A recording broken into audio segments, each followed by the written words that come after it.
students, let us start with a new lesson that is periodic classification of elements.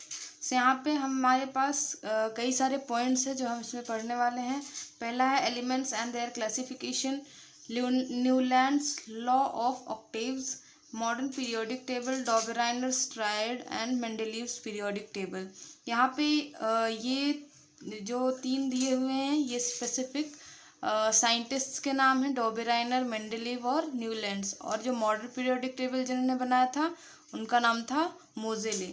ठीक है, तो अभी हम पढ़ेंगे, एक एक टॉपिक वाइज पढ़ते जाएंगे कि क्या क्या उसमें है. सो पहला क्या है, classification of elements. So we have learned in the previous standards that all the atoms of an elements are only of one type. मतलब सारे जो एटम्स होते हैं वो एक ही टाइप के होते हैं. Today we are having 118 elements are known to the scientific world. However, around year 1800 only about 30 elements were known. तो मतलब 1800 साल के अंदर सिर्फ 30 एलिमेंट्स हमको पता थे. मोर number of elements were discovered in the course of time. मतलब कि जैसे जैसे टाइम बढ़ता जा रहा है, आगे जाता जा रहा है, एलिमेंट्स नए नए डिस्कवर होते जा रहे हैं. More and more information about the properties of these elements were gathered. यानी कि इन सब जो एलिमेंट्स हैं इनकी प्रॉपर्टीज की इंफॉर्मेशंस इकट्ठी की जा रही हैं. To ease the study of such a large number of elements, scientists started studying classification. Elements were the pattern, if any, in the vast information about them. Okay, तो scientist ने क्या किया, स्टडीज को इजी करने के लिए उन्होंने study करना स्टार्ट किया. एटम्स और एलिमेंट्स के पैटर्न को पढ़ना चालू किया.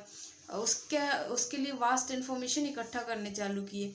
You know that in the initial classification elements were classified into groups of metals and non metals. यानी कि पहले इनिशियल स्टेज में group of metal and non metals classified किए जाते थे. Later on another class of element called as metalloid was noticed. यानी कि पहले हम सिर्फ मेटल और नॉन मेटल जानते थे. अब हम बाद में एक और नया एलिमेंट का क्लास आया जो था मेटेलॉइड. तो अब तीन ग्रुप्स जाने जाते हैं. पहला है मेटल, दूसरा नॉन मेटल और तीसरा metalloid. As the knowledge about elements and their properties went on increasing, different scientists started trying out different method of classification. यानी कि जैसे जैसे एलिमेंट्स के नॉलेज बढ़ते गए, प्रॉपर्टीज आनी चालू हो गई, इंक्रीज होना चालू हो गई, वैसे साइंटिस्ट ने ट्राई करना चालू हो गया, मेथड्स ऑफ क्लासिफिकेशन चालू कर दिया. ट्राई कर रहे थे, मतलब डिफरेंट मतलब जैसे साइंटिस्ट्स हैं तो ऑब्वियसली वो लोग बहुत सारे टेस्ट करते रहते हैं. तो उसी हिसाब से उन्होंने इन एलिमेंट्स पे भी टेस्ट करने चालू कर दिए थे. फिर आगे देखेंगे हम डॉबेराइनर ट्रायड, जो कि पहले ये साइंटिस्ट थे जिन्होंने एलिमेंट्स को टेस्ट करना चालू किया था. सो अभी ये है हमारा सेकंड टॉपिक, वो है डॉबेराइनर्स ट्रायड्स. तो ये है हमारे पहले साइंटिस्ट जिन्होंने एलिमेंट्स पे रिसर्च करना चालू किया था. In the year 1817, a German scientist, Dobereiner, suggested that properties of elements are related to their atomic masses. यानी कि डॉबेराइनर ने क्या बताया कि जो प्रॉपर्टीज ऑफ एलिमेंट होता है वो उसके एटॉमिक मास से रिलेट करता है. ठीक है, उन्होंने 3 ग्रुप्स बनाए. He made groups of 3 elements each having similar chemical properties and called them as triads. यानी कि उन्होंने 3 एलिमेंट का ग्रुप बनाया जो कि सिमिलर केमिकल प्रॉपर्टीज होते हैं जिनके, और उनको उन्होंने नाम दिया triads. He arranged the 3 elements in a triad in an increasing order of atomic mass and showed that the atomic mass of the middle element was approximately equal to the mean of the atomic mass of other 2 elements.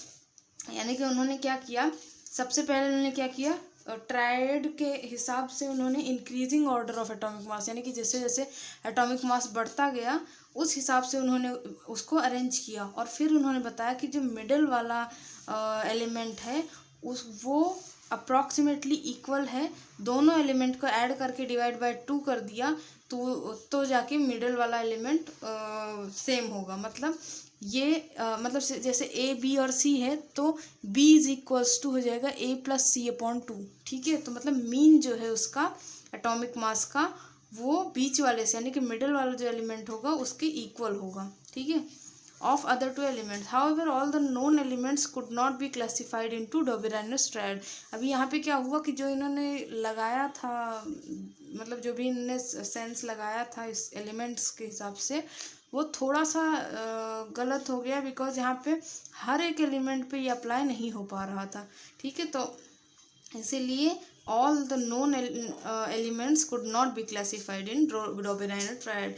और ये है Doberainer triad का table, ठीक है। यहाँ पे जैसे यहाँ पे सारे एलिमेंट्स लिखे हुए हैं। लीथियम यहाँ पे 6.9 है।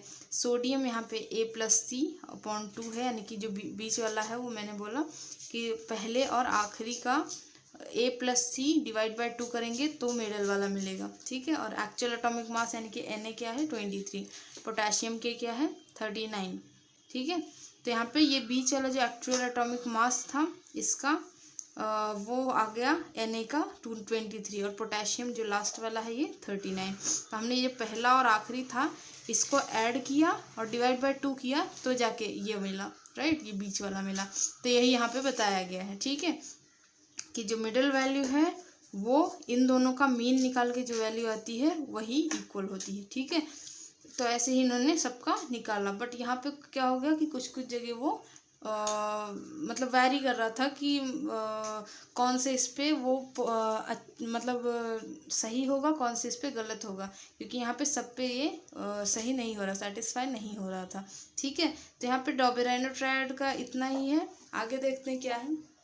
तो अभी डॉबेराइनर ट्रायड में उतना ही था, मतलब उन्होंने क्या किया कि उन्होंने 3 एलिमेंट्स निकाले, उसका नाम उन्होंने ट्रायड दिया, उसको उन्होंने एटॉमिक मास के इंक्रीजिंग ऑफ एटॉमिक मास के हिसाब से पुट कर दिया, और उनका उन्होंने बताया कि जो मिडिल एलिमेंट है वो बाकी के जो पहला और तीसरा एलिमेंट है उसको ऐड करके मीन मतलब निकालें तो इक्वल होता है, बट वो हर जगह सेटिस्फाई नहीं हुआ, तो वो वहीं पर रुक गया। अभी नए आए न्यूलैंड लॉ ऑफ ऑक्टेव्स लेकर। इन्होंने क्या, अभी देखते हैं क्या है एक्चुअली इनके थ्योरी में। So the English scientist John Newlands correlated the atomic masses of elements to their properties in a different way. In the year 1866, Newlands arranged the element known at the time in an increasing order of their atomic masses. यानी कि क्या हुआ यहाँ पे, ये English scientist John Newlands इन्होंने क्या किया, एटॉमिक मासेस को कोरिलेट किया, एटॉमिक मास ऑफ एलिमेंट्स और उनकी प्रॉपर्टीज़ को कोरिलेट किया। यहाँ पे इन द ईयर 1866 इन्होंने क्या किया, अरेंज किए एलिमेंट्स को जो कि increasing order of their atomic mass, मतलब जो डॉबेराइनर ने किया था पहले वैसे किए। फिर it started with the lightest element, यानी कि हाइड्रोजन से उन्होंने स्टार्ट किया जो कि सबसे लाइटेस्ट एलिमेंट था, and ended up with thorium पे एंड किया। He found that every 8th element had the properties similar to those of first, यानी कि उन्हें क्या मिला कि जो हर 8वां एलिमेंट होता है वो अगले के पहले एलिमेंट से सिमिलर होता है, मतलब जो पहला एलिमेंट होगा और जो 8वां एलिमेंट होगा वो सिमिलर होगा, ठीक है। उन्होंने ऐसा प्रेडिक्ट किया। For example sodium is 8th element from lithium and both have similar properties. तो मतलब पहले और 8वें एलिमेंट्स की जो प्रॉपर्टीज़ होती थी वो सिमिलर होती थी, ठीक है। So also magnesium shows similarity to beryllium and chlorine shows similarity with fluorine, और ये सब पहले और 8वें एलिमेंट है, यानी कि इनके बीच में 8 का डिफरेंस है, ठीक है। तो ये सब सिमिलर प्रॉपर्टीज शो करते हैं, इसलिए न्यूलैंड्स ने बताया कि जो हर एक 8वां पहला और 8वां एलिमेंट होता है उनकी प्रॉपर्टीज सेम होती हैं। Newland compare this similarity with the octaves in music. He called similarity observed in the 8th and 1st element as the law of octave, यानी कि जो ये सिमिलैरिटी थी पहले और 8वें एलिमेंट में, इसे उन्होंने न्यूलैंड लॉ ऑफ ऑक्टेव्स कहा, ठीक है। ये है उनका टेबल न्यूलैंड का जो उन्होंने बनाया था, लॉ ऑफ ऑक्टेव्स। यहाँ पे है म्यूजिकल नोट इन्होंने दिया था, और यहाँ पे ये एलिमेंट्स हैं जो उन्होंने प्रेडिक्ट करे थे कि हर 8वां एलिमेंट जो है वो ये मतलब सिमिलर है, उनकी प्रॉपर्टीज़ सिमिलर हैं, ठीक है। एलिमेंट सिमिलर नहीं, प्रॉपर्टीज़ सिमिलर हैं। और यहाँ पे इन्होंने ये जो म्यूजिकल नोट दिया है ये आजकल हमारे इसमें यूज़ भी होता है। अगर आप देखो तो हमारा जो म्यूज़िक है वो इसी पे बना है, सा रे गा मा पा धा नी, राइट। तो यहाँ पे इन्होंने ये म्यूजिकल नोट इसको दिया था, ठीक है। अभी आगे देखते हैं क्या है। सो यहाँ पे आगे है many limitations were found in Newlands octaves. यहाँ पे लिमिटेशन मिली कुछ कुछ, जैसे कि this law was found to be applicable only up to calcium, यानी कि ये जो लॉ है ये सिर्फ कैल्शियम तक ही एप्लीकेबल हो रहा था, उसके आगे नहीं हो रहा था। So Newland fitted all the known elements in a table of 7 to 8 that is 56 boxes. यानी कि इन्होंने क्या किया, जो एलिमेंट्स हैं उन्हें 56 बॉक्सेस में पुट कर दिया।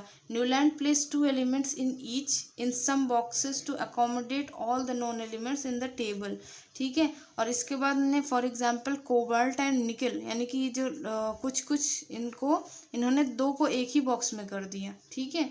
Cobalt and nickel CeNLa। Moreover he place some element with different properties under the same note in the octave. For example Newland place the metals cobalt and nickel under the note do, यानी कि ये जो cobalt और निकल है इनको do में डाला। और with the halogens while Fe having similarity under the note Ti, यानी कि जो Ti है उसमें उन्होंने Fe को डाल दिया। Ti में देखिए यहाँ पे Fe को डाल दिया। इसके बाद क्या, also Newland octave did not have provision to accommodate the newly discovered element, यानी कि इनके पास ये न्यूली डिस्कवर्ड जो एलिमेंट्स थे, नए नए आए थे, उनके लिए उनने कोई प्रोविजन अकोमोडेट नहीं की थी।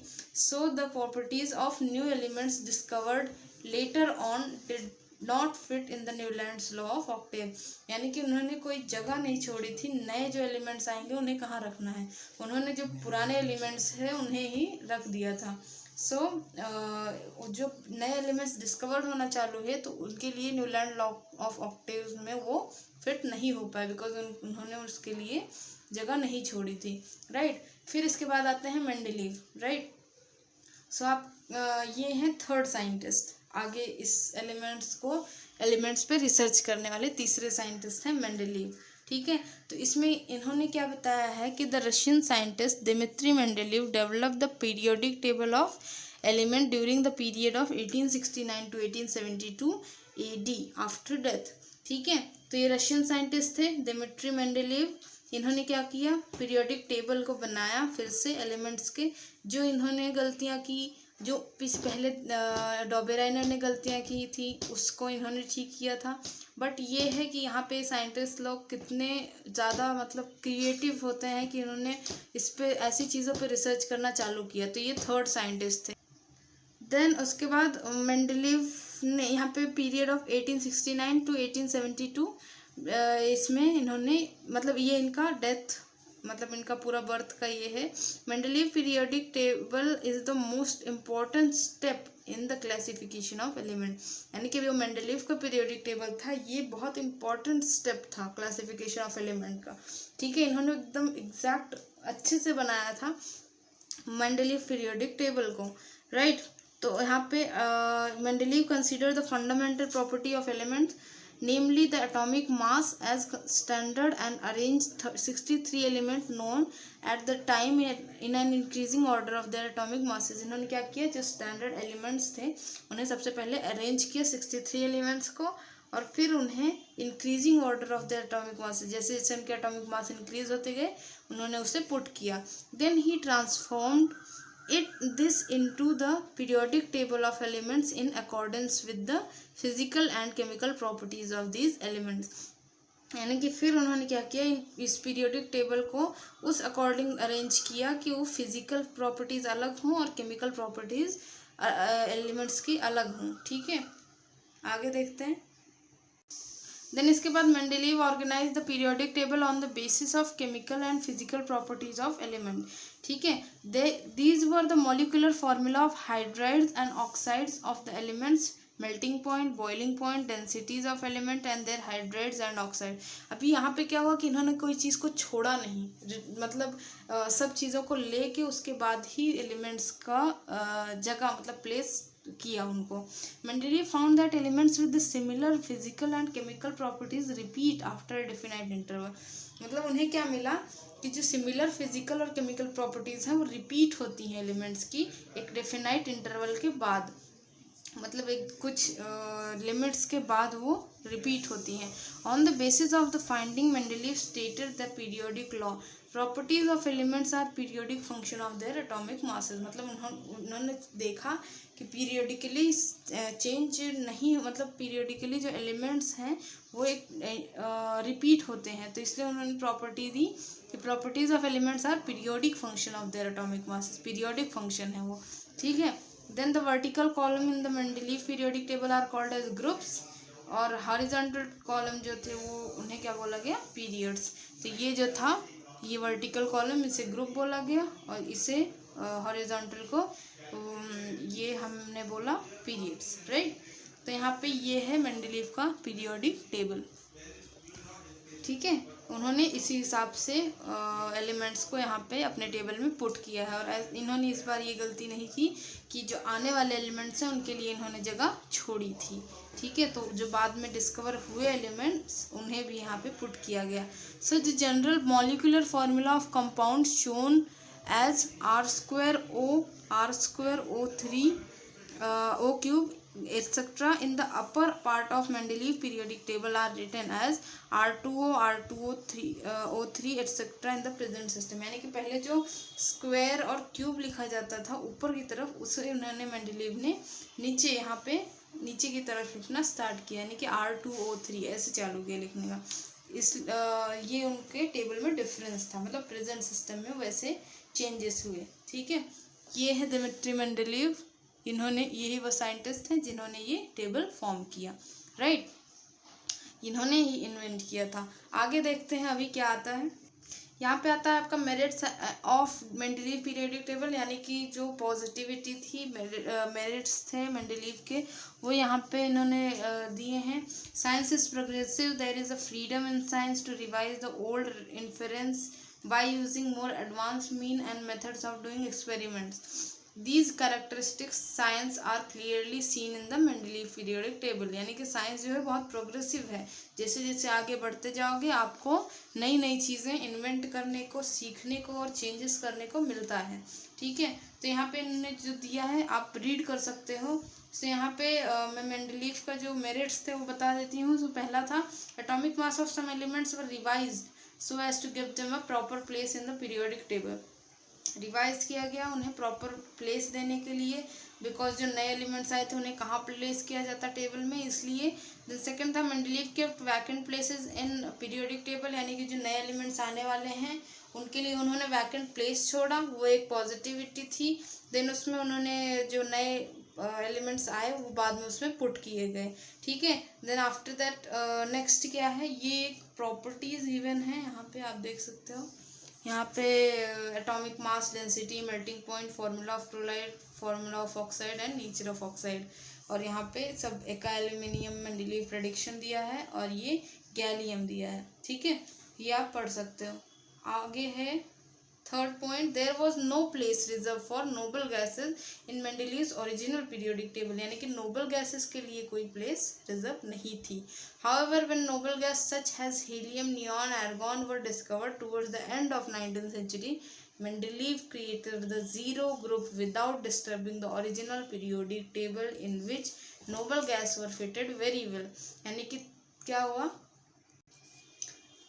यहाँ पे इन्होंने बताया, मतलब इन्होंने क्या किया, जो उनका एक्चुअल टेबल था उसको उन्होंने डिस्टर्ब किया बिना, जो नोबल गैसेस थे उनके लिए उन्होंने ज़ीरो ग्रुप बनाया और उसमें उस नोबल गैसेस प्रॉपरली फिट हो गए, ओके। सो यहाँ पे मेंडलीव का ये एक पॉजिटिव टेबल का एक पॉजिटिव साइड हो गया, ज़ीरो ग्रुप, राइट।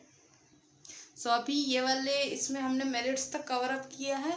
अगले पार्ट में हम demerits of Mendeleev periodic table से स्टार्ट करेंगे और देखेंगे हम आगे कहाँ तक कर सकते हैं। सो अगर वीडियो में समझ में आ रहा है आपको टॉपिक, और अगर वीडियो पसंद आ रही है तो प्लीज़ वीडियो को लाइक कीजिए, शेयर कीजिए और सब्सक्राइब कीजिए, और फैमिली और फ्रेंड्स के साथ शेयर ज़रूर कीजिए, बिकॉज उनको हेल्प मिलेगी फिर टेंथ के एग्ज़ाम्स देने में। Thank you.